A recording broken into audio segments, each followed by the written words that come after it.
Hey guys, San here. അപ്പോൾ ഞാൻ കൽക്കി 2898 AD കണ്ട് തിരിച്ചു വന്നിട്ടുള്ളൂ.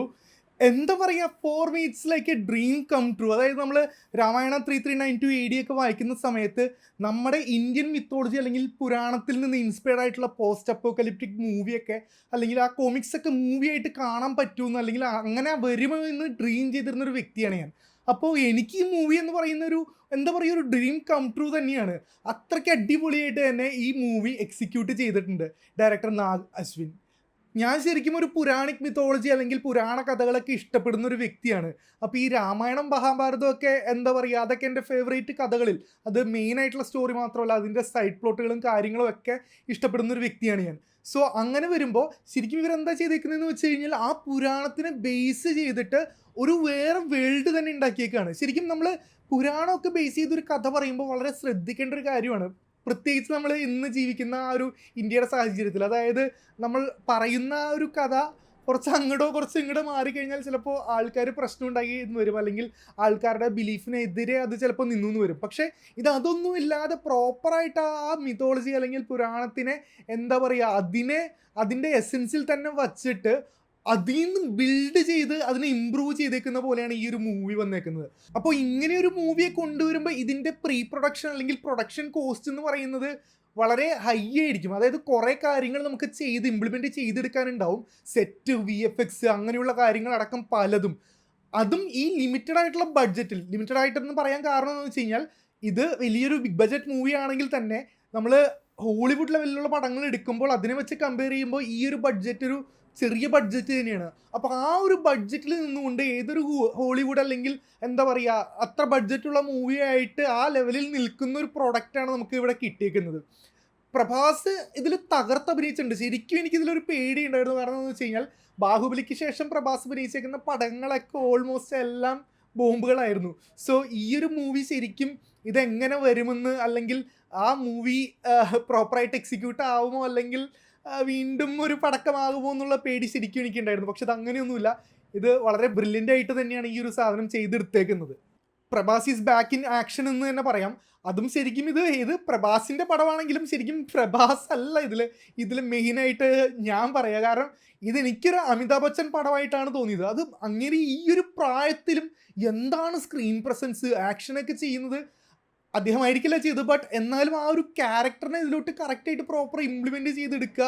സത്യത്തിൽ എനിക്കിതൊരു അമിതാഭ് ബച്ചൻ മൂവി ആയിട്ട് തന്നെയാണ് തോന്നിയത്. കൂടുതൽ അത്രയധികം സ്ക്രീൻ ടൈം അമിതാഭ് ബച്ചൻ ഇതിൻ്റെ ഉള്ളിലുണ്ട്. പിന്നെ കഥ തുടങ്ങുന്നത് ഈ പറഞ്ഞ പോലെ മഹാഭാരതത്തിനെ ബേസ് ചെയ്തിട്ടാണ് ഈ കഥ തുടങ്ങുന്നത്. അപ്പോൾ ശരിക്കും ആ മഹാഭാരതത്തിൻ്റെ ആ ഒരു തുടക്കമൊക്കെ ഇല്ലേ, അതാണ് ശരിക്കും എന്നെ ഏറ്റവും കൂടുതൽ ത്രസിപ്പിച്ച കാര്യം. കാരണം ഇത് കണ്ടപ്പോൾ ഞാൻ ആലോചിച്ചത്, ഈശ്വര, ഈ മഹാഭാരതത്തിൻ്റെ ഈ പ്ലോട്ട് ഇത് ഫുള്ളായിട്ടൊരു കഥയായിട്ട് വന്നിരുന്നെങ്കിൽ എന്നാണ് ഞാൻ ആലോചിച്ചത്. അത്ര ആ വെപ്പൺസ് യൂസ് ചെയ്യുന്നതും എന്താ രോമാഞ്ചകഞ്ചുകനായിട്ട് ഞാൻ ഇരുന്നു പോയി ആ തുടക്കത്തിലുള്ള ആ സീനും കാര്യങ്ങളൊക്കെ കണ്ടു കഴിഞ്ഞപ്പോൾ. അതിനെ എന്നിട്ട് നേരെ അതായത് ഒരു നാശം സംഭവിച്ചുകൊണ്ടിരിക്കുന്ന ഒരു ഭൂമിയിലേക്ക് എത്തിക്കുക എന്നുള്ളത് ആ ട്രാൻസിഷനും പ്രോപ്പറായിട്ട് അവർ ചെയ്തിട്ടുണ്ട്. ഇതിലെനിക്ക് നെഗറ്റീവായിട്ട് തോന്നിയത് വളരെ കുറച്ച് കാര്യങ്ങൾ. അത് നെഗറ്റീവായിട്ട് പറയാൻ പറ്റുമെന്ന് കൂടി അറിയില്ല, എനിക്ക് ഫീൽ ചെയ്തതാണ്. അതിൽ ഒന്നാമത്തെ കാര്യം എന്താണെന്ന് വെച്ച് കഴിഞ്ഞാൽ പ്രഭാസിൻ്റെ തുടക്കത്തിലുള്ള ആ ഒരു ഇൻട്രോയും കാര്യങ്ങളും അല്ലെങ്കിൽ അവിടുത്തെ ആക്ഷനും കാര്യങ്ങളും ശരിക്കും ഒരു തെലുഗു മൂവി അല്ലെങ്കിൽ ആ ഒരു ടൈപ്പ് മൂവിയിലെ രീതിയിലുള്ളതാണ്. അപ്പോൾ ഞാൻ വിചാരിച്ചു ഇനിയിപ്പോൾ ഇത് ഒരു തെലുങ്കുമാരുടെ പടമാവുമോ അല്ലെങ്കിൽ മറ്റേ ബഡേമിയ ചോട്ടേമിയ സെറ്റപ്പ് സാധനമായി പോകുന്നു. ആ തുടക്കം കണ്ടപ്പോൾ എനിക്കൊരു പേടിയുണ്ടായിരുന്നു. പക്ഷേ ഇല്ല, അത് സെക്കൻഡ് ഹാഫിലോട്ടൊക്കെ വന്നപ്പോൾ ആക്ഷൻ സീക്വൻസും കാര്യങ്ങളും ഒക്കെ ആ ഓവറിൽ നിന്നുള്ളത് മാറിയിട്ട് നോർമലല്ല, എങ്ങനെയാണോ ഒരു സൂപ്പർ ബീങ്സ് ഫൈറ്റ് ചെയ്യുന്നത് അതിൻ്റെ നോർമാലിറ്റിയിലേക്ക് വന്നു. അല്ലാതെ ഒരാളിടിക്കുമ്പോൾ കുറേ പേര് പറന്നു പോകുന്നുള്ള രീതിയിൽ നിന്നും മാറി. അത് ശരിക്കും ഈ ഒരു പടം എന്ന് പറയുന്നത് നമ്മൾ മലയാളികളല്ല ഇതിൻ്റെ ഓഡിയൻസ്. ചിലപ്പോൾ ഞാനൊരു മലയാളി ആയതുകൊണ്ടായിരിക്കും അതെനിക്ക് കുറച്ച് ഓവറായിട്ട് തോന്നിയത്. പക്ഷേ ഇതിൻ്റെ മേജർ ഓഡിയൻസ് എന്ന് പറയുന്നത് ഹിന്ദി ഓഡിയൻസ് അല്ലെങ്കിൽ തെലുങ്ക് ഓഡിയൻസ് ഒക്കെ അവരിത് ഇഷ്ടപ്പെടുന്ന രീതിയിലുള്ള ആക്ഷൻ സീക്വൻസ് ആയിരിക്കാം. സോ അതുകൊണ്ട് മേ ബി അത് അവർക്ക് വർക്കാവാം. എനിക്ക് അതൊരു ചെറിയൊരു ഇതായിട്ട് തോന്നി. അതും വലിയ പ്രശ്നമുള്ളതായിട്ടല്ല തോന്നിയത്. അതൊന്നുണ്ടായിരുന്നു. പിന്നെ രണ്ടാമത്തെ കാര്യം, ഞാനൊരു കോസ്പ്ലെയർ ആയതുകൊണ്ട് അല്ലെങ്കിൽ പ്രോപ്പ് മേക്കർ ആയതുകൊണ്ട് എനിക്ക് ഫീൽ ചെയ്തതാണ്, ഇതിലെ വെപ്പൺസൊക്കെ വരുമ്പോൾ അല്ലെങ്കിൽ യൂസ് ചെയ്യുന്ന ഗ്ലാസ് അങ്ങനെയുള്ള കാര്യങ്ങളൊക്കെ കുറച്ച് ബ്ലണ്ടായിട്ട് എനിക്ക് തോന്നി. അതായത് അത് തോന്നാൻ കാരണം എന്ന് പറഞ്ഞു കഴിഞ്ഞാൽ ഇതിൻ്റെ ബാക്കിലുള്ള ബാക്ക്ഗ്രൗണ്ട് സെറ്റും കാര്യങ്ങളും വെഹിക്കിൾസും ഒക്കെ ഹൈ ലെവൽ ഡീറ്റെയിലിങ്ങിൽ പ്രോപ്പറായിട്ട് എക്സിക്യൂട്ട് ചെയ്തേക്കാം. പക്ഷെ തോക്കിലേക്ക് വരുമ്പോൾ തോക്കൊരു വൈറ്റ് പീസ് വെറുതെ കാസ്റ്റ് ചെയ്തെടുത്തേക്കുന്ന പോലെ, അതിൽ ഡീറ്റെയിലിങ് കാര്യങ്ങളൊന്നുമില്ല. അങ്ങനെ കുറച്ച് കാര്യങ്ങൾ. പിന്നെ പ്രഭാസ് വയ്ക്കുന്ന കണ്ണട, എക്സ്മെല്ലെ സൈക്ലോപ്പ് യൂസ് ചെയ്തിരുന്ന ഗ്ലാസിൻ്റെ അതിൻ്റെ റെപ്ലിക്കയാണത്.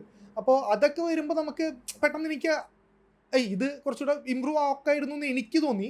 ബട്ട് ഇതൊന്നും നോർമലായിട്ടുള്ളൊരു പ്രേക്ഷകനെ അഫക്റ്റ് ചെയ്യുന്ന എനിക്ക് തോന്നുന്നില്ല. സോ ഇതാണ് രണ്ടാമത്തെ കാര്യം. മൂന്നാമത്തെ കാര്യം എന്താണെന്ന് വെച്ച് കഴിഞ്ഞാൽ, കുറേ പോപ്പ് കൾച്ചർ മൂവീസിലേക്കുള്ള റെഫറൻസ് അല്ലെങ്കിൽ അതിൽ നിന്നുള്ള ഇൻസ്പിറേഷൻ എടുത്തേക്കുന്നത് കുറച്ച് കൂടുതലായിട്ട് എനിക്ക് തോന്നി. ഫോർ എക്സാമ്പിൾ, ഞാൻ എല്ലാം പിൻ പോയിന്റ് ചെയ്ത് പറയുന്നില്ല, പക്ഷേ നറൂട്ടോയിൽ നിന്ന് ധാരാളം ഇത് വന്നിട്ടുണ്ട്. അല്ലെങ്കിൽ മാദറയുടെ ഉച്ചിഹ മാദറയുടെ ആ ഒരു ഫീൽ എനിക്ക് ക്യാരക്ടേഴ്സിനൊക്കെ കിട്ടി. അതേപോലെ തന്നെ വക്കാണ്ടയിലെ ഫൈറ്റ് നടക്കുന്നതും വക്കാൻ്റെ പല സീനുകളും എനിക്ക് വക്കാണ്ടെ ഓർമ്മിപ്പിച്ചു. ഒരു എന്താ പറയുക, ഇൻസ്പിറേഷൻ ആണെങ്കിൽ കൂടി തന്നെ ഒരു അത് കുറച്ച് കൂടുതലുള്ള പോലെ എനിക്ക് ഫീൽ ചെയ്തു. ഇത്രയാണ് എനിക്ക് ഇതിലൊരു എന്താ പറയുക, ഒരു പേരിലും പറയണമെന്നുണ്ടെങ്കിൽ ഒരു നെഗറ്റീവായിട്ട് തോന്നിയത്. പക്ഷേ അതല്ലാതെ ഒരു പുരാണിക് ബേസ്ഡ് ആയിട്ടുള്ള മൂവി ഇതിൽ പ്രോപ്പറായിട്ട് എക്സിക്യൂട്ട് ചെയ്തിട്ടുണ്ട്. അതും ഇഷ്ടംപോലെ ക്യാമിയോസ് ആയിട്ട്. അഭിനയം എല്ലാവരും അടിപൊളിയായിരുന്നു. പ്രത്യേകിച്ച് അമിതാഭ് ബച്ചൻ്റെ അഭിനയം, കമലഹാസൻ്റെ അഭിനയം, അതും അതത്ര കൂടുതൽ ഇല്ല. പുള്ളി നെക്സ്റ്റ് പടത്തിലായിരിക്കും മെയിനായിട്ട് ഇത് വരിക.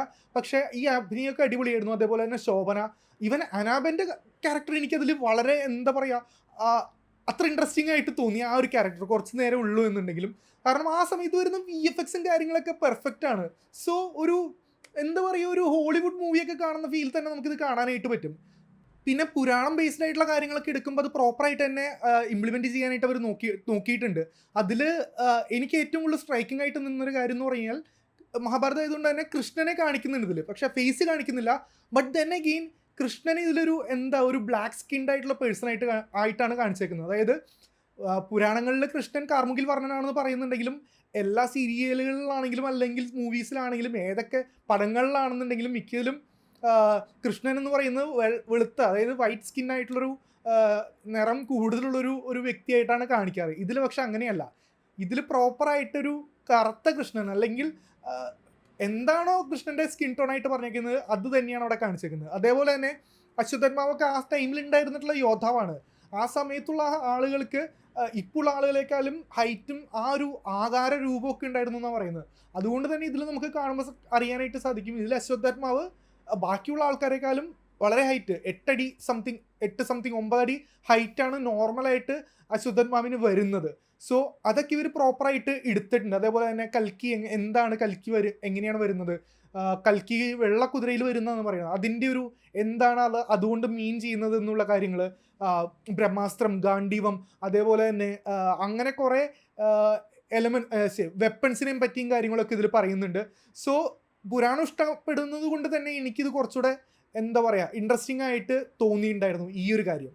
അപ്പോൾ ഇതൊരു ഡീറ്റെയിൽഡ് റിവ്യൂ ഒന്നുമല്ല, എനിക്ക് പെട്ടെന്ന് ആ ഒരു മൂവി കണ്ടുവന്നിട്ട് എൻ്റെ മനസ്സിലുണ്ടായിട്ടുള്ള കാര്യങ്ങൾ ഞാൻ ജസ്റ്റ് ഒന്ന് ഷെയർ ചെയ്തു എന്നുള്ളൂ. തീർച്ചയായിട്ടും മൂവി പോയി കാണുക.